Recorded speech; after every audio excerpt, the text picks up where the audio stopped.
Impression making with the DENTCA system. This video will review how to make an accurate upper and lower impression following the DENTCA protocol. When examining the DENTCA trays, one will notice finger rests on the upper and lower tray. These are utilized to stabilize the tray while seating during border molding and impression making. There is a flat plate in the center of the upper tray, which will be used as a striking plate in combination with the pin on the lower tray. Together, these will assist in recording the patient's vertical dimension of occlusion and centric relation. Another unique feature of the DENTCA trays is the lack of a handle. Handles have been shown to interfere with proper border molding if not correctly placed. DENTCA eliminates that risk. This video will demonstrate how the tray is carried with no handle. After trying the process once or twice, it becomes very comfortable and the handle will not be missed. With DENTCA impressions, heavy and light body polyvinyl siloxane, or PVS, are used. The first impression is made with heavy body PVS, which will function as a custom tray to carry the light body PVS in the second impression. The light body PVS captures the fine details of the patient's soft tissue anatomy.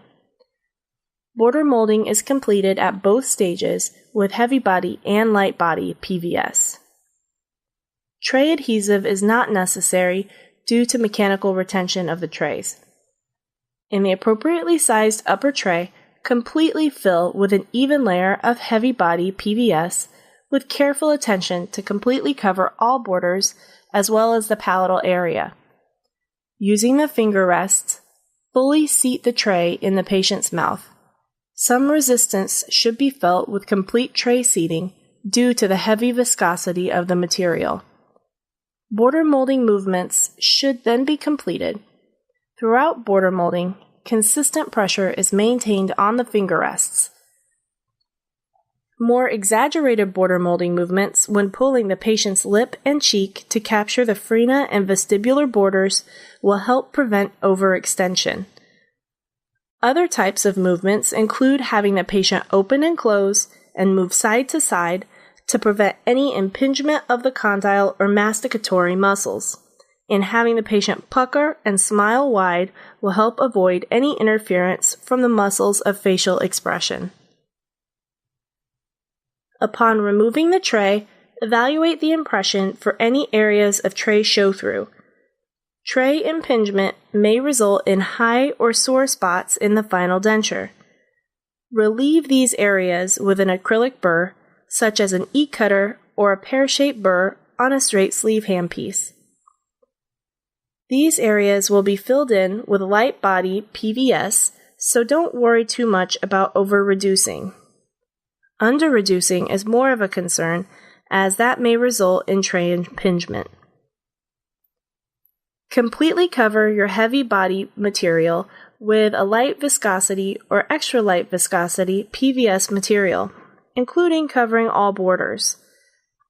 Reseat the impression into the same position as before. Again, this will require some pressure to fully seat the impression. Stabilize with finger rests and repeat all border molding steps from the previous heavy body PVS impression. In the impression on the right-hand side of the screen, the tray was not seated straight during the heavy body PVS impression, so the borders are not complete on one side. It is best to remake this impression, as continuing will result in a denture with uneven borders. After recapturing the impression, you can see the left side has a more even border. Repeat the impression steps on the lower arch, following the same steps as the upper arch. When border molding the lower, make sure that the patient fully extends their tongue and moves it from side to side to capture the lingual borders. Note that tray adhesive is not necessary between the layers, and that the layer of light body is thinner than the layer of heavy body PVS. Fast set PVS is recommended for these procedures. These materials allow roughly 1.5 minutes to complete border molding movements depending on the brand. A regular set PVS will just about double the working time. Carefully review each impression for accuracy and landmarks. They should clearly show the frena, along with the labial frenum and any buccal frena on the sides. The frena, along with the border extensions, are captured by fully seating the tray and border molding the lips and cheeks as previously described. The hamular notches should also be clearly visible, ideally with a tendon pulled through the center of each. This area is important for maxillary denture retention. Finally, the post-palatal area will be the home of the post-stem, again assisting in denture retention. On the mandible, examine for the lingual and labial frenum, along with border extensions. The hard buccal shelf is one of the primary denture-bearing areas on the mandible. As such, it is an important landmark to capture thoroughly. Finally, the pear-shaped pad or retromolar pad is an important landmark as well. Its coverage helps create a border seal. Once you are happy with the quality of your final impressions, you are ready to proceed with interocclusal records.